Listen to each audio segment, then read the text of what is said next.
Hey guys, welcome back to my channel humanities by Soumya. आज हम एक नया चैप्टर करने जा रहे हैं जिसका नाम है कंटेम्प्रेरी साउथ एशिया। ये वीडियो बेसिकली 15 से 20 मिनट में आपकी पूरी रिवीजन के लिए इनफ होगी और इसे आप एग्ज़ाम टाइम में अच्छे से रिवाइज कर पाओगे। तो चलिए शुरू करते हैं। कंटेम्प्रेरी साउथ एशिया, तो सबसे पहले हम साउथ एशिया का जो हमारा जोग्राफिकल एरिया है, जोग्राफिकल फीचर है, वो समझेंगे। तो नॉर्थ में बात करें तो द ग्रेट हिमालयाज़ है, साउथ में बात करें तो इंडियन ओशन है, ईस्ट में बात करें तो बे ऑफ बंगाल है, वेस्ट में बात करें तो अरेबियन सी है। साउथ एशिया में कितनी कंट्रीज़ है वो हमें कई बार भूल जाते हैं, तो इसके लिए एक निमोनिक है BBM पिंस। बी से भूटान, बी से बांग्लादेश, M से मालदीव्स, P से पाकिस्तान, I से इंडिया, N से नेपाल और S से श्रीलंका। मैं एक बार और बताऊंगी, BBM पिंस। चलिए, तो इसका ब्रीफली मैं बताना चाहूँगी कि इसमें हम लोग क्या क्या पढ़ेंगे। बांग्लादेश एंड पाकिस्तान में मिलिट्री रूल और डेमोक्रेटिक गवर्नमेंट दोनों चली, तो उसके बारे में पढ़ना है। इंडिया और श्रीलंका में कैसे बोल सकते हो इंडिपेंडेंस से ही डेमोक्रेसी है, उसके बारे में पढ़ेंगे। नेपाल में कॉन्स्टिट्यूशन मोनार्की थी। भूटान में कैसे किंग ने मल्टी पार्टी सिस्टम लेके आया, उसके बारे में पढ़ेंगे। एंड मालदीव्स में कैसे डेमोक्रेटिक पार्टी आती है, MDP कैसे आती है, उसके बारे में पढ़ेंगे। तो सबसे पहले हम पाकिस्तान से शुरू करते हैं। पाकिस्तान में स्टेबल डेमोक्रेसी तकरीबन 2008 से आई थी और यहाँ पे कैसे क्या हुआ था वो सारी चीज़ें हम समझते हैं। पाकिस्तान का जो पहला मिलिट्री रूलर था वो था जनरल आयूब खान, जो कि उसके बाद एक मिलिट्री रूलर और बनता है, वो है जनरल याया खान। बट 1971 का वॉर होता है उस टाइम, जिसकी वजह से उसको हटा दिया जाता है। क्यों हटाता है? क्योंकि 1971 का वॉर जो होता है इंडिया और पाकिस्तान में, उसमें पाकिस्तान हार जाती है, जिसकी वजह से लोग बहुत ही ज़्यादा निराश हो जाते हैं और जनरल याया खान को वो लोग हटा देते हैं उस पीएम की पोस्ट से, आप कह सकते हो। उसके बाद फिर से इलेक्शन होता है, ये फर्स्ट डेमोक्रेटिक इलेक्शन होता है जिसमें जुल्फ़िकार अली भुट्टो इलेक्ट होके आते हैं प्राइम मिनिस्टर बन के। 1971 से लेकर 1977 तक इनका बेसिकली रूलिंग पीरियड रहता है। उसके बाद फिर से वापस से ज़िया उल हक मिलिट्री रूल आ जाते हैं। उसके बाद फिर से इलेक्शन होता है, इसमें बेनज़ीर भुट्टो, ये जुल्फ़िकार अली भुट्टो की बेटी रहती हैं, ये बन के आती है प्राइम मिनिस्टर। बट इनके ऊपर करप्शन चार्जेस लग जाते हैं और इनको हटा दिया जाता है from the post of prime minister और इनकी जगह फिर से मिलिट्री रूल आ जाती है। नवाज़ शरीफ इसको टेक ओवर करते हैं। नवाज़ शरीफ के हटने के बाद जनरल परवेज़ मुशर्रफ आते हैं। इसी टाइम में प्रो डेमोक्रेटिक मूवमेंट बहुत ही ज़्यादा पीक पे चलने लगते हैं पाकिस्तान में, जिसके बाद से ही हमारा डेमोक्रेसी जो है वो स्टेप आ जाता है पाकिस्तान में। बट आज के डेट तक पाकिस्तान का कोई प्राइम मिनिस्टर ने पूरा अपना टेन्योर, 5 साल का जो प्राइम मिनिस्टर का टेन्योर होता है, आज तक पूरा नहीं किया है। अब हमने देखा कि कभी मिलिट्री रूल हो रहा है तो कभी मिलिट्री रूल एक्शन, वो भी कुछ पूरे नहीं कर पा रहे हैं। करप्शन चार्जेस लग गए, ये लग गया, सबको हटा दिया जा रहा है। तो इसके पीछे रीज़न क्या था, क्यों जो डेमोक्रेसी है बहुत ही ज़्यादा अनस्टेबल थी पाकिस्तान में? तो इसके पीछे 3 मेन वजह हैं जो हमारी बुक में दिए हैं। वो है सोशल डोमिनेंस, यानी जो अपर क्लास था, जो एलीट क्लास था, उसका डोमिनेंस था हर चीज़ पे। उसके बाद प्रो मिलिट्री कॉन्फ्लिक्ट्स पाकिस्तान में आज तक चलता आ रहा है। अगर कुछ नहीं हो रहा है, हाँ, कश्मीर का मुद्दा उठा देंगे कि इंडिया अटैक करने वाला है तो कश्मीर हमारा है, ये सारी चीज़ें। तो उसके बाद पाकिस्तान में जनरल इंटरनेशनल सपोर्ट नहीं है। यहाँ पे कंट्रीज़ जो अलग अलग USA हो गया और भी कंट्रीज़ है, वो लोग सपोर्ट नहीं करते हैं क्योंकि पाकिस्तान के पास न्यूक्लियर वेपन है और इन कंट्रीज़ को कहीं ना कहीं डर है कि अगर पाकिस्तान में सब कुछ स्टेबल चलने लगा तो ये अपने न्यूक्लियर वेपन का यूज़ करेगा और पाकिस्तान टेररिज्म को भी प्रमोट करता है। इसलिए वो लोग कोई एक्शन ही नहीं लेते। उनका मानना है कि हाँ भाई, चल रहा है, चलने दो, एटलीस्ट हम तो सेफ़ हैं। ऑल्दो ये सब चलता रहता है एंड फाइनली डेमोक्रेसी आती है पाकिस्तान में 2008 में। अब हम अपना नेक्स्ट जो कंट्री है उसकी बात करते हैं, वो है बांग्लादेश। 1947 से लेकर 1971 तक जो बांग्लादेश है वो पाकिस्तान का पार्ट था, जिसको ईस्ट पाकिस्तान कहा जाता था। ठीक है, ईस्ट पाकिस्तान कहा जाता। बट 1970 में जब इलेक्शंस होते हैं, मैंने आपको यहाँ पे बताया कि 1970 में इलेक्शन होते हैं, जुल्फ़िकार अली भुट्टो चाहते हैं। उसी टाइम पे जब इलेक्शन होते हैं 1970 में, तो वहाँ पे शेख मुजिबुर रहमान जो रहते हैं वो इलेक्शन जीत जाते हैं। बट जो वेस्ट पाकिस्तान था उसने इस चीज़ को एकदम नलीफाई कर दिया कि नहीं, ऐसा कुछ नहीं है, कोई जीता होता नहीं है, और शेख मुजिबुर रहमान को उठा के जेल में डाल देता है। तब जेल में शेख मुजिबुर रहमान को डाल दिया जाता है, जिसके बाद बहुत ही मैसिव स्केल पे, बहुत ही वाइड एरिया पे प्रोटेस्ट होने लगते हैं। जो प्रोटेस्ट है उसको सप्रेस तो भाई ऑब्वियसली ये लोग करेंगे, तो जो प्रोटेस्ट होता रहता है उसको वेस्ट पाकिस्तान की आर्मी आके पूरा सप्रेस कर देती है, जिसकी वजह से इलीगल माइग्रेशन इंडिया में बढ़ने लगता है। इलीगल माइग्रेशन आप सोचोगे कैसे बढ़ रहा है, और वेस्ट पाकिस्तान में ईस्ट पाकिस्तान की आर्मी आके सबको मार हो रही है, तो लोग अपनी जान बचाने के लिए भागेंगे, तो पास में इंडिया है तो लोग इंडिया में आने लगे। तो बेसिकली जो नॉर्थ ईस्टर्न कंट्रीज़ है, नॉर्थ ईस्टर्न स्टेट्स हैं हमारे इंडिया की, उसको ज़्यादा इम्पैक्ट पड़ा था, जिसकी वजह से हमें काफ़ी प्रॉब्लम्स देखनी पड़ी थी। तो इंडिया अब ना चाहते हुए भी इसमें डायरेक्टली इन्वॉल्व होता है, जिसकी वजह से इंडो पाक वॉर होता है 1971 में। ऑब्वियस सी बात है पाकिस्तान हार जाता है इस वॉर में, और 1971 में एक नई कंट्री फॉर्म होती है जिसका नाम रहता है बांग्लादेश। फिर फर्दर जाके 1975 में क्या होता है कि शेख मुजीबुर रहमान जो रहते हैं, जो कहीं ना कहीं जो पहली बार प्रोटेस्ट किया रहता है 1970 में, जिसको जेल में डाला गया रहता है, ये क्या काम करते हैं, अपनी पॉलिटिकल पार्टी जिसका नाम रहता है आवामी लीग, इसको छोड़ के ये सारी पॉलिटिकल पार्टीज़ को बैन कर देते हैं। ये सोचते हैं कि अब हम मेरी ही पॉलिटिकल पार्टी रहेगी। भाई नॉर्मल सी बात है, जिसके हाथ में पावर आता है वो कभी पावर जाने नहीं देने चाहता है, यही हालत इनकी हो जाती है, और ये सारी पॉलिटिकल पार्टीज़ को हटा देते हैं, जिसकी वजह से प्रोटेस्ट होना शुरू कर देते हैं। उसके बाद फिर इनको ओवरथ्रोन कर लेते हैं ज़ियाउर रहमान रूल करते रहते हैं। वापस से फिर एक मिलिट्री रूलर आता है जिसका नाम रहता है जनरल EM इरशाद, वो आके इनको ओवरथ्रोन कर देता है। यही सब चलता रहता है।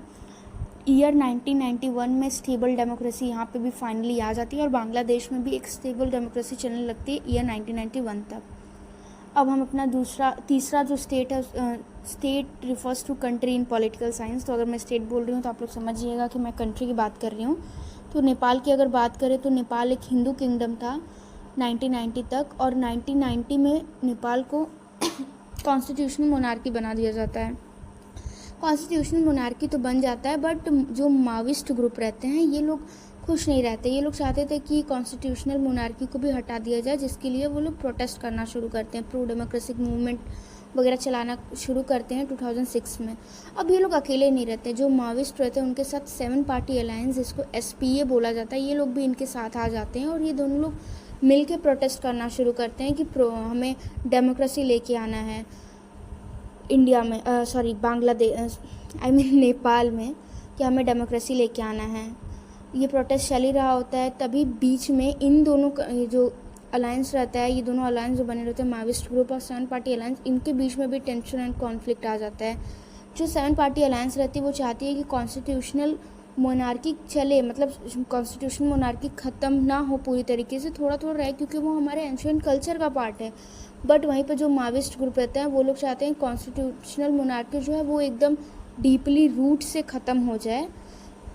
बट ऐसा वे लोग के बीच में चलता रहता है। देन ईयर 2008 में किंगशिप पूरी तरीके से अबॉलिश हो जाती है, और कॉन्स्टिट्यूशन फॉर्म होता है नेपाल में 2015 में।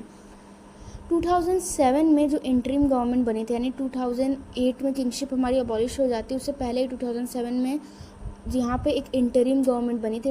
इंटरिम गवर्नमेंट मतलब होता है ऐसी गवर्नमेंट जो जब कोई भी गवर्नमेंट किसी भी कंट्री में ना हो, उस टाइम पीरियड के लिए एक स्पेशल गवर्नमेंट को अप्लाई किया जाता है, ग्रुप ऑफ पीपल को अप्लाई किया जाता है, वो लोग सब चीज़ करते हैं, तो उनको हटाया गया। और 2050 में यहाँ पे कॉन्स्टिट्यूशन फॉर्म होता है, और यहाँ पे स्टेबल डेमोक्रेसी 2015 तक आ जाती है, और अभी तक चल रही है। अब हमारा दूसरा जो स्टेट है, बेसिकली जो हमारी दूसरी कंट्री उसकी बात करें वो है श्रीलंका।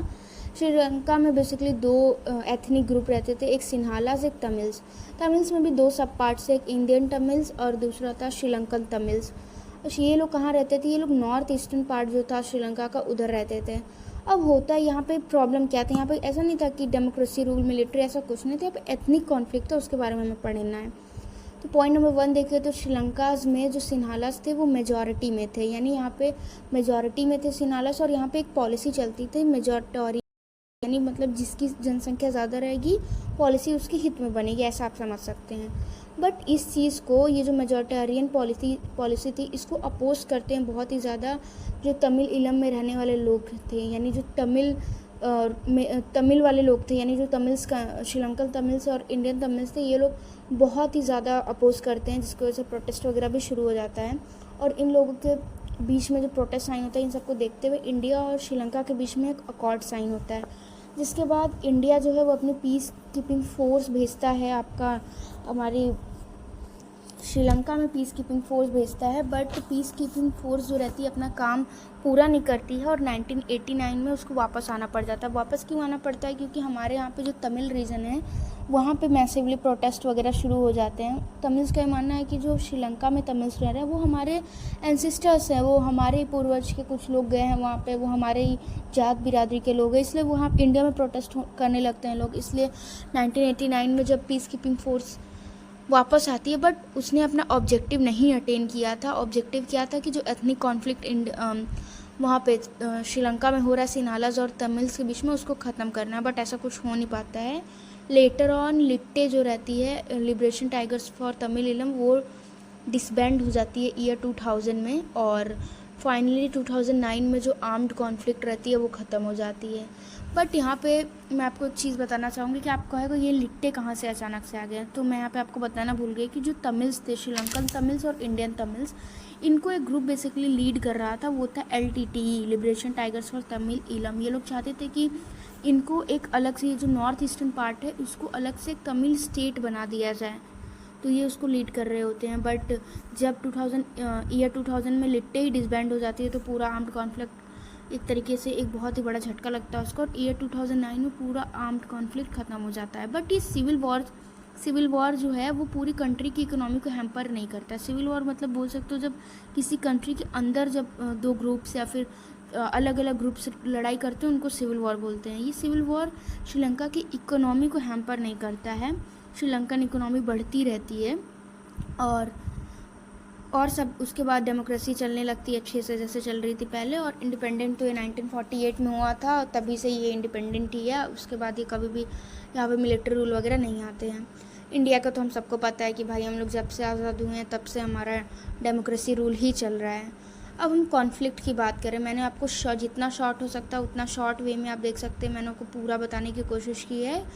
अब हम कॉन्फ्लिक्ट के बारे में बात करते हैं। तो कॉन्फ्लिक्ट देखा जाए इंडिया और पाकिस्तान के बीच में, तो पाकिस्तान और इंडिया का कॉन्फ्लिक्ट भाई 1947 से चला आ रहा है। वॉर हुए थे जैसा हम सबको पता है 1947 में, 1965 में, 1971 में और 1999 में वॉर हुआ था। उसके बाद बॉर्डर डिस्प्यूट भी हैं इंडिया और पाकिस्तान में, जो बेसिकली किस किस एरिया में उसकी बात करें तो कश्मीर का इशू चल ही रहा है भाई।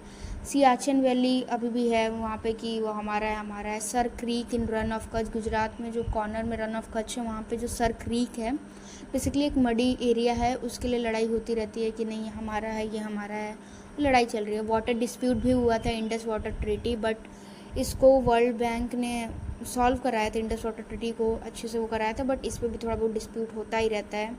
और टेररिज्म तो भाई पाकिस्तान का कभी ख़त्म नहीं होने वाला है, एंड इनह्यूमन एक्टिविटीज़ करते ही रहते हैं, एंटी इंडिया एक्टिविटीज़ करते रहते हैं, उसके बाद फिर ड्रग्स वगैरह ट्रैफिकिंग करते रहते हैं।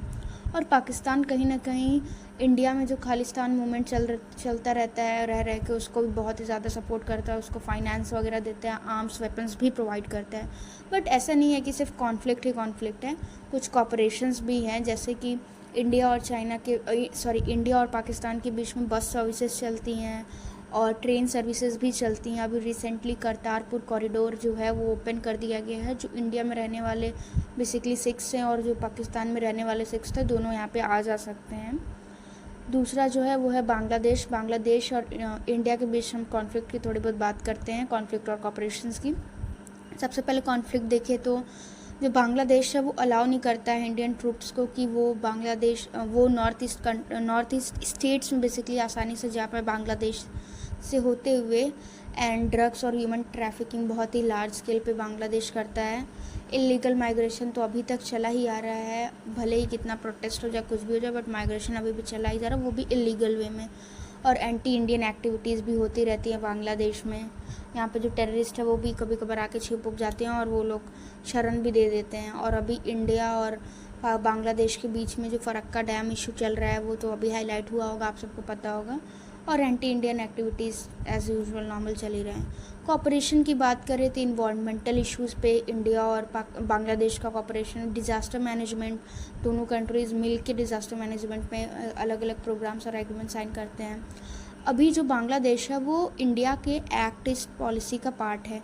देखिए ये जो एक्ट ईस्ट पॉलिसी है ये 2004 में आई थी। बेसिकली लुक ईस्ट पॉलिसी जो थी उसको मॉडिफाई करके 2004 में एक्ट ईस्ट पॉलिसी बनाया गया, ठीक है। एक्सचेंज ऑफ इनक्लेव्स मतलब एक तरीके से आप बोल सकते हो जो राजदूत नहीं होते उनका भी एक्सचेंज शुरू हो गया है दोनों कंट्रीज़ में 2005 से। एनक्लेव्स का एक और मतलब होता है कि किसी भी कंट्री का एक छोटा सा हिस्सा है, मान लीजिए एक रूम है, ठीक है, एक रूम का एक कॉर्नर द सेंस की एक रूम है, उसमें पूरे टाइल्स बिछे होंगे और छोटी वाली टाइल्स, तो उसका एक जो पीस ऑफ टाइल्स है वो हम मेरे काम का नहीं है, वो बांग्लादेश के काम का है। बट बांग्लादेश में भी एक ऐसा रूम है, वहाँ का एक पीस ऑफ टाइल्स मेरे काम का है, तो हम दोनों यहीं से एक्सचेंज कर लें, तो उसको बोलते हैं एक्सचेंज ऑफ इनक्लेव्स। नेपाल की बात करें तो नेपाल के साथ भी कुछ प्रॉब्लम्स है कि महादेशीज़ की प्रॉब्लम है। महादेशीज़ मतलब बोला जाए तो जो लोग बॉर्डर एरिया पे रहते हैं उनकी प्रॉब्लम है कि वो नेपाल के पार्ट हैं कि इंडिया के पार्ट है। बट हमें भी पता है वो इंडिया के पार्ट नहीं रहते हैं, बट वो लोग कहते हैं हम इंडियन पार्ट है। नेपाली गवर्नमेंट कहती है ये इंडिया का पार्ट है, इंडियन गवर्नमेंट कहती है कि नेपाल के पार्ट है। एंड जो नेपाल है वो कहीं ना कहीं टिल्टेशन शो करता है चाइना के टूवर्ड्स, एंड नक्सलाइट ग्रुप्स जो हैं उनको भी सपोर्ट करता है, जिसकी वजह से नक्सलिज्म बहुत ही ज़्यादा बढ़ रहा है। एंड ट्रेड डिस्प्यूट तो बना ही रहता है कि हम जो उन लोगों का कहना रहता है कि इंडिया जो है वो बुली करता है उनको, एंड नेपाल एक लैंडलॉक कंट्री है तो इंडिया इसका फ़ायदा उठाता है, हमें आसानी से ट्रेड नहीं करने दे रहा है, ये सारी चीज़। और जो इंडिया और नेपाल के बीच 21 ट्रांजिशनल गोल्स बने हैं उस पर भी इन लोगों के काफ़ी मतभेद है। बट इन सब के अलावा ऐसा नहीं है कि इन कंट्रीज़, ये जो हमारी साउथ ईस्ट एशियन कंट्रीज़ है, बेसिकली साउथ एशियन कंट्रीज़, इनका कॉन्फ्लिक्ट सिर्फ इंडिया के साथ ही नहीं, इनका आपस में भी कई कॉन्फ्लिक्ट है। जैसे नेपाल और भूटान की बात की, इन लोगों का आपस में कॉन्फ्लिक्ट है माइग्रेशन का। बांग्लादेश और नेपाल की बात करें तो रिवर वाटर के ऊपर इनका काफ़ी कॉन्फ्लिक्ट है, तो इस चीज़ को भी हम इग्नोर नहीं कर सकते। But despite of all this, इन जितनी भी 7 कंट्रीज़ हमने बात की BBM पिन्स, इनका एक तरीके से बोल सकते हैं रीजनल कोऑपरेशन करने के लिए उन्होंने एक ऑर्गेनाइजेशन बना रखी है जिसका नाम है SAARC, जिसका फुल फॉर्म है south Asian association for regional cooperation. इसमें 1985 में फॉर्म हुआ था। इसमें 7 मेंबर्स, जैसा कि मैंने बताया, BBM पिन्स। और साफ्टा साइन हुआ था 2006 में। साफ्टा का मेन एम ये था कि ये लोग ट्रेड बैरियर्स को लो करेंगे ताकि आसानी से कंट्रीज आपस में ट्रेड कर सकें। और इसके अलावा इसमें फर्दर काफ़ी अच्छे काम चल रहे हैं, जैसे कि बायलैटरल एग्रीमेंट्स बांग्लादेश, नेपाल और श्रीलंका के साथ ऑलरेडी इंडिया साइन कर चुका है। और ये भी इंश्योर कर किए हैं लोग कि मतलब ये सारी 7 कंट्रीज़ मिलकर ये भी इंश्योर किए हैं कि ये लोग कॉपरेशन बनाए रखेंगे ट्रेड में, साइंटिफिक एरियाज़ जो हो गए और सारी चीज़ों में ये लोग कॉपरेशन बनाए रखेंगे और साउथ एशियन रीजन को टॉप पे ले जाएंगे। So that's all for today. I hope अगर आपको एक्सप्लेनेशन समझ आया हो, अगर आपके लिए हेल्पफुल है तो प्लीज़ सब्सक्राइब करिए, अपने दोस्तों के साथ शेयर करिए, एंड आप बताते रहिए कमेंट में आपको और क्या चाहिए, क्या चीज़ें